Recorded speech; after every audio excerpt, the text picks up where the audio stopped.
The treatment of foreign tribes by Shang was marked by profound cruelty. Tribesmen of Shang, captured in great numbers, were transported to Yindu for sacrificial rites. Their fate so dire that many chose death in battle or escaping into the wilderness over submission to the rule of the Shang. By martial strength alone, the vast expanse of Guangzhou could not be fully subdued. The unrest generated a peculiar attraction of force-joining distant tribes from the far northwest, beyond Longshan and Liupanshan, to advance gradually toward Guangzhou. Perhaps the luster of Shang bronze enticed them, but they sought to claim lands rendered desolate by the ravages of war. In the final years of Wuding and the early reign of Zugeng, the wars against the Gongfang flared with intense ferocity. In the first year of the campaign, Wuding, the king of Shang, consulted oracle bones to plan assaults on 3 Fang states, Bafang, Xiawei, and Ren. Meanwhile, 2 other Fang states, Tufang and Gongfang, allied to launch attacks on several western allies of Shang, ensnaring at least 4 tribes,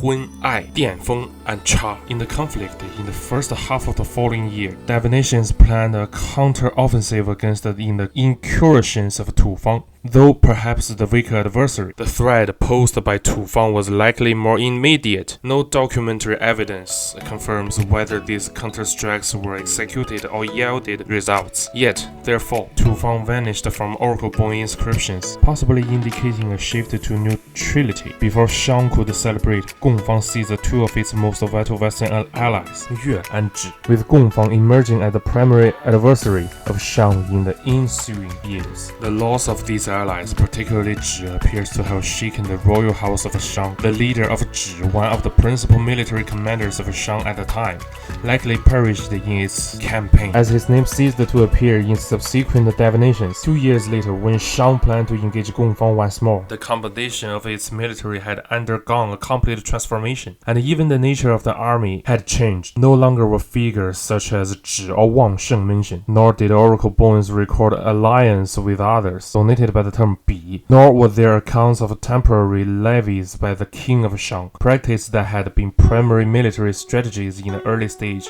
of the war. Instead, it appears that Wuding himself led the campaign, as suggested by the single oracle in train. Under his command, a new general led forces referred to in 2 oracle inscriptions as Ge-ren. If this term is correctly interpreted, it may indicate that Shang was compelled to deploy every available warrior into battle. By the winter of that year, the forces of Shang were prepared to confront Gongfang. Several oracle inscriptions from the 13th month and the 1st month of the subsequent year planned an assault to commence the day following each divination. The final confrontation loomed imminent, evidently occurring in the 2nd month of the certain year, culminating in a victory of Shang. Likewise, the army of Shang achieved a great triumph at Nie. Nie served as the final western defensive line protecting the capital region of Shang. Existing records indicate that Shang ultimately repelled Gongfang at this time, demonstrating the capacity to defend its capital. However, this did not necessarily signify the ability to reclaim the western territories previously lost. Indeed, many former western allies of Wuding appear as adversaries in later oracle bones, such as the aforementioned Yue, providing compelling evidence that, even after neutralizing the threat of Gongfang, Shang never restored its hegemony over this region. Henceforth, Shang largely became a regional power. Its connections with areas west of Taihang Mountain effectively severed. From a long-term perspective, the wars with Gongfang not only foreshadowed, but significantly determined the eventual destruction of Shang by Zhou in the west. For over a century following the reign of Wuding, Shang entered a period of prolonged decline, likely involving the weakening or loss of control over some ethnic groups in its peripheral regions. Within the capital of Shang, the practices of venerating royal ancestors and using oracle bones to guide royal policy persisted unchanged. The racial reforms during the reign of Zujia, termed by some scholars a new school of Shang governance, included stricter ancestral worship activities tied to the liturgical calendar. Previously, oracle bones were interpreted to provide affirmative or negative responses to paired questions inscribed upon them regarding human actions. Under Zujia and his successor Gengding, negative responses were suppressed, deemed unsuitable for ancestral confirmation, and the range of topics submitted to oracle bones narrowed. Following the death of King Gengding, Wu Yi ascended the throne, with Shang still residing in Yindu. By the time of Wu Yi, the Zhou tribe led by Gugong Danfu had emerged. Wu Yi scorned divine authority, crafting a pamphlet dubbed Tianshen, heavenly god, to gamble against, with proxies moving its pieces. When Tianshen lost, Wu Yi mocked it with punishments. He ordered a lacquer sack filled with blood, hung aloft, and shoot it with a full drawn bow, proclaiming, "I shoot the heavens." During his reign, Zhou leader Gugong Danfu led his clan from Bing to Qishan, their strength swelling. Wu Yi granted Qi to Zhou. In his 34th year, Ji Li of Zhou paid homage. Wu Yi bestowed land, jade, and horses. The next year, Ji Li crushed Guifang, captured 20 Di kings. One day, hunting between the Yellow River and the Wei River, found the road.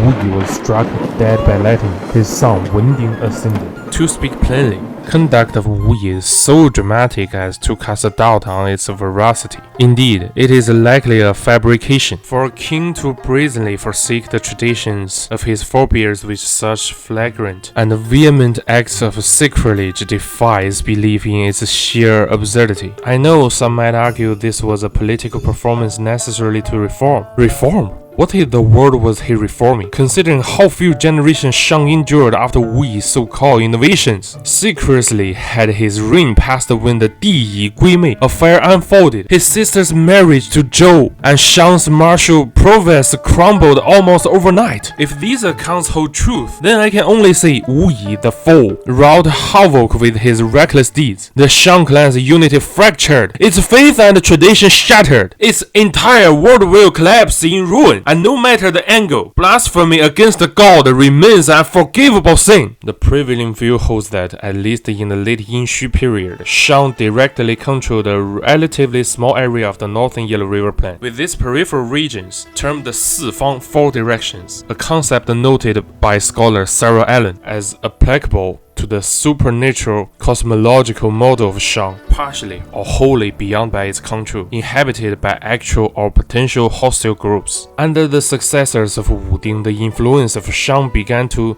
disintegrate. A weakening center was surrounded by increasingly organized and advancing ethnic groups, which ultimately abandoned loyalty to the king of Shang. For decades or centuries, these peripheral groups had offered incalculable tribute in form of loyal crops, wild and domesticated animals, slaves, and various local products as a price for their allegiance. Their rulers began to question whether loyalty to Shang was worth the cost. By approximately 1100 BC, the Zhou, residing west in the basin of Weishui, organized a coalition of former allies of Shang, gradually redirecting tribute to themselves. These steps marked the initial phase of a plan to overthrow Shang. For instance, the later legend of Di Yi Guimei affair, wherein Di Yi married his younger sister to the state of Zhou, was an unprecedented act. This, in a sense, signaled that Shang's strength had waned to the point where it teetered on the brink of being outmatched, though it retained enough men to avoid complete defeat. Subsequent events such as the mutual hostage exchange between Zhou and Zheng, or Tang Taizong's betrothal of Princess Wencheng, bore a similar character. The Xianbei military aristocracy, after over a century of Sinicization, saw its martial prowess decline to a critical juncture where it could no longer prevail. In the records of Shang, reverence was accorded to the supreme deity, Di, or Shangdi, the paramount god who governed heaven and earth, holding ultimate authority over the ancestors of Shang, wielding supreme power, influencing success or failure, and capable of bestowing calamities or rewards. They commanded the sky, earth, sun, moon, wind, rain, clouds, and all worldly phenomena, such as determining rainfall. However, after Wu Ding, the final kings of Shang ceased to offer sacrifices to Shangdi to pay for rain or other needs. The virtual disappearance of Shangdi from records suggests a growing confidence among the kings of Shang in relying on their ancestors, or a gradual realization of the indestructible nature of his will, rendering sacrificial pleas futile. The title Di was conferred upon ancestors. Wu Ding, for instance, was called Di Ding, indicating an increased veneration of ancestors and an elevation of royal authority. Tombs of the royal family and nobility became significant undertaking of the Bronze Age, which continuous investment of wealth, labor, implements, weapons, bronze, ceramics, jade, ornaments, food, fine wines, animals, and human sacrifices. The volume of wealth offered in later sacrifices grew even greater, underscoring the exalted status of the living who provided these offerings, who believed such acts would secure the protection of ancestors. During the era of Shang, the concept of Zhongshang emerged, denoting the core region of Shang, with external territories divided into Sifang, east, west, south, and north, where prayers to the deities of the four directions sought abundant harvest. It is plausible that the later concepts of Zhongtu, middle land, Zhongyuan, central plains, and Siyi, east Yi, west Rong, south Man, and north Di, originated from this framework. The royal clan constituted the heart of the dynasty. Adult princes, besides leading their respective branches, served the royal clan, gaining recognition from their father, the king, through hunts and regional tours. The participating in ancestral sacrifices, for example, Wu Ding entrusted numerous tasks to Zihua, divining his illnesses and hunting activities, and reporting his actions to ancestors. The territory of Zihua offered tribute in the form of people, turtle shells, and the intelligence of the king of Shang. Workshops of the royal court crafted an array of bronze weapons, including spears, arrowheads, lances, helmets, armor, and chariots. The armies of Wu Ding, led by himself, his allies, or generals such as Zhi and Wang Sheng, were mobilized through conscription and temporarily with taxes. As seen in campaign against Tufang, Gongfang, and Yufang, soldiers were typically raised and served within lineage-based organizations that also functioned as military units. In each military engagement, the army of Shang generally mastered 3,000 to 5,000 soldiers, with no instance recording a force of 10,000. In the late period of Shang, signs of bureaucratization emerged. The meticulous and orderly inscriptions, the storage of records, the existence of an archival system, and habitual record-keeping practices subtly suggested a degree of bureaucratic organization. Moreover, Dian and Ce, along with written records, played significant roles in the dynasty of Shang. The core region of late Shang retained considerable security against external invasions. Oracle inscriptions from this period record no instances of foreign enemies launching attacks from their territories against Shang, nor do they mention losses or prayers for divine protection to secure victory in war. This may reflect a change in divinatory practice rather than actual events, but it portrays Shang as the aggressor rather than the victim. During the era of Wu Ding, Shang initiated wars against a series of Fang states, including Tufang and Gongfang. While conflicts with the Qiangfang persisted, the Shang frequently achieved victories west of Taihang Mountain. In the subsequent era of Zugeng, the success rate of the army of Shang against the Fang states declined, and its western allies began to disintegrate. In later reigns, as the influence of Gongfang grew in the northwest, the territorial reach of Shang continued to contract. The state of Zhou, originally one of the beleaguered allies of Shang alongside other western coalitions, either fell or abruptly vanished from oracle inscriptions. Later, Zhou reappeared under the designation Zhoufang, indicating that Zhou had become the adversary of Shang. In the final period,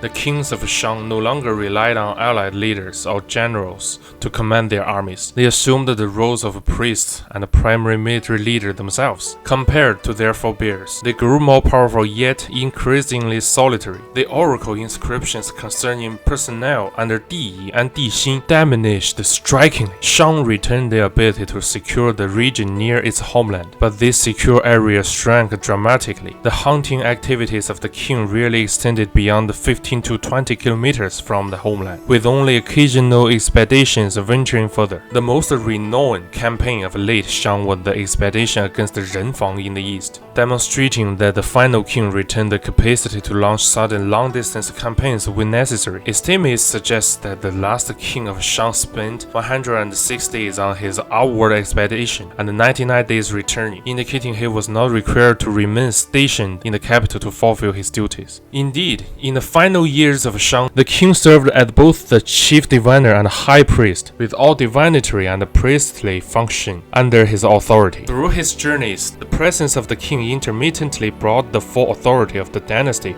to various settlements functioning as nodes of an early state. The later kings may have perfected the art of governance in Shang, as they conducted lavish burials for their predecessors, maintained complex cycles of ancestral worship, and adhered to fixed schedules for hunting. Yet, They operated within a smaller sphere, now surrounded by former vassals and allies. The last Shang king, Zhou, looms infamous in Chinese rule, a dynasty's final ruler, epitomist, drunken, tyrannical, cruel, debauched, his vices dooming him and Shang. Among atrocities, he allegedly slit a pregnant woman's womb to view the fetus and carved open a sage's chest to compare saintly and common hearts. At wild picnics, he had nude women bathing in the milk pool, meat hung on the trees. His lust led him to neglect the yearly sacrifices to the high god. In 1059 BC, heaven signaled Zhou Wang, a redbird herald, 5 planets alignment, Shang moral sun. Some troops refused to fight. Yet, Di Xin may never have existed. He could entirely be a functional figure propagated by Zhou to justify their conquest and the establishment of a new dynasty by creating and toppling a strawman. If he did exist, he is unique among the kings of Yinxu, Shang, as no oracle bones or bonzes bear his name. Furthermore, investigations of Muye, the site of the decisive battle in Zhou's conquest of Shang, have uncovered no traces of conflict. Given Muye's location in the Yellow River's alluvial plain, any artifacts from such a battle were likely washed away or buried beneath its silt. And even if Di Xin was a historical figure, it is almost certain that his misdeeds were greatly exaggerated by the propagandists of Zhou. Regardless, Shang had reached its end, and by the mid-11th century BC, it undoubtedly ceased to exist.